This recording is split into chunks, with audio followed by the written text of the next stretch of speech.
Okay, hello again. This is LAX. Or what's the code of this LAX again? Two Two 2051. 1. Yeah, new place, new insight. That's for sure. Yes. So I'm Zainal Haizat bin Zainuddin, metric number 190674. I'm Sarah Nabila bin Tamdan, 198775. My name is Adila Mutino Muktis. My metric number is 192122.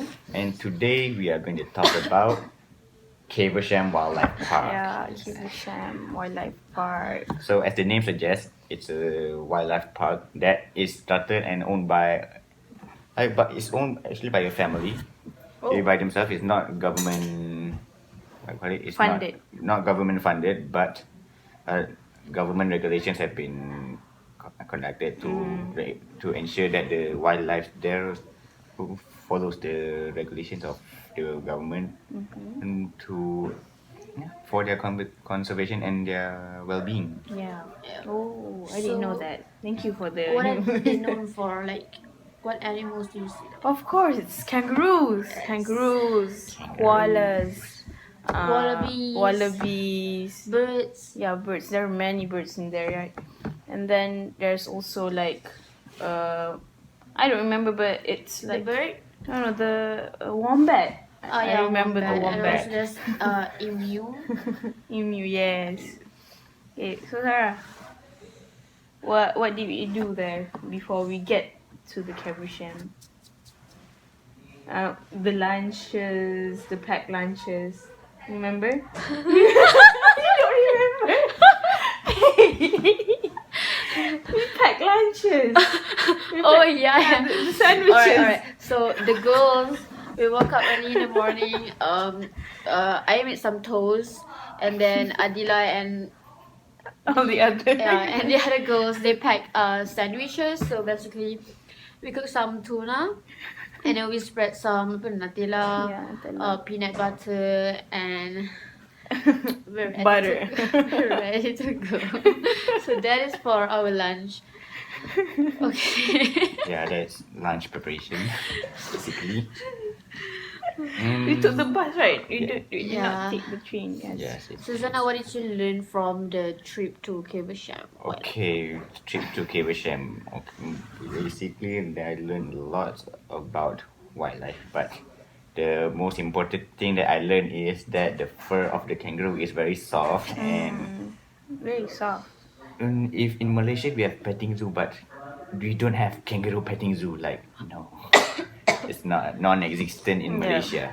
Yeah. It's a wide range of field where everywhere there's kangaroo just sleeping and being your best friend. Yeah, but I think it's not domesticated, but it's tame kangaroo. Yeah. Team. You can pet them, but the wild ones. Yeah, the you wild can't. ones.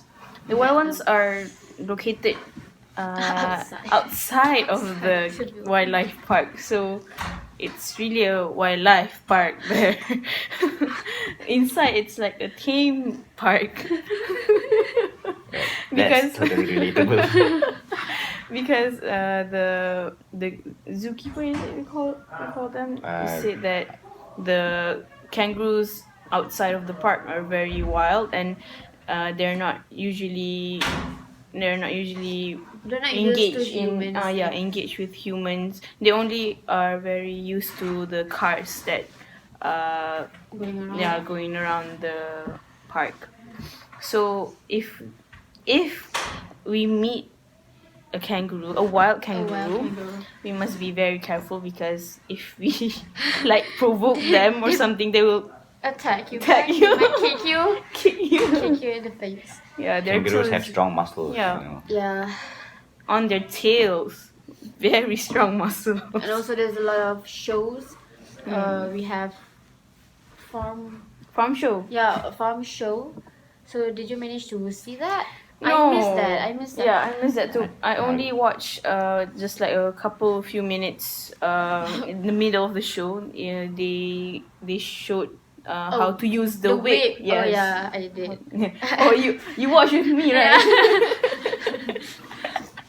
Well, I missed the whole farm show, but I think it's because when you guys are heading towards the farm show, I head on into one reptile area. Oh. So where there's lots of reptiles kept in inside A glass cage. Yes, it's glass, so it's not a cage. It's what is it called? It's not definitely not an aquarium. Maybe a terrarium.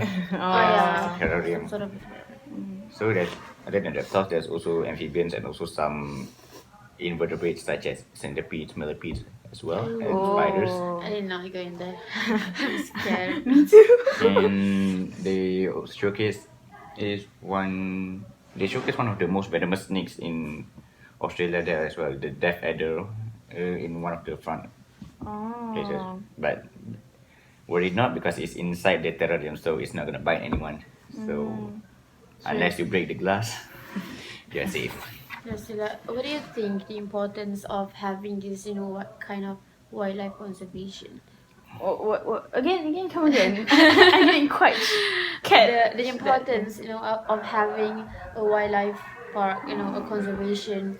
So for me, I think it's important because if the species of the animals are endangered, Yes. or it's like it's becoming extinct, so of course we have to conserve the animals. Yes. But how do you conserve them? It's by being like very how do I say this? It's like you have to be careful. You have to be like very mindful of the stress they are having inside a park. Yes, so that's why they have a large park for them to like roam free and become stress free also.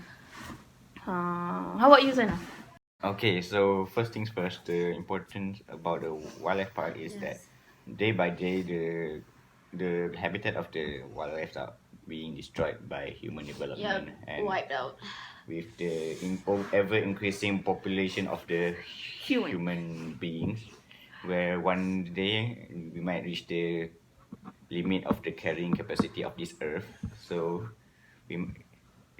so conservation is really important, because not only that we want to preserve the wildlife, but we also want to establish methods and ways to ensure that, other than creating, other than just conserving them, protecting, okay, like keep them in one area, okay, this is their area, the rest we can chop down and make it our home. Instead we have to raise awareness, so that people will be more concerned, especially developing companies and such, as to develop accordingly, because as development increases, their habitat will be destroyed, and this will lead to, okay, loss of habitat is just one effect for the wildlife, but it will also affect us as well, in terms of global warming, and also the reduction of trees. Yes, will create less oxygen. Yeah. So Okay, so I think that's all. Yeah, that's all. So we'll meet again in another video. Bye. yeah.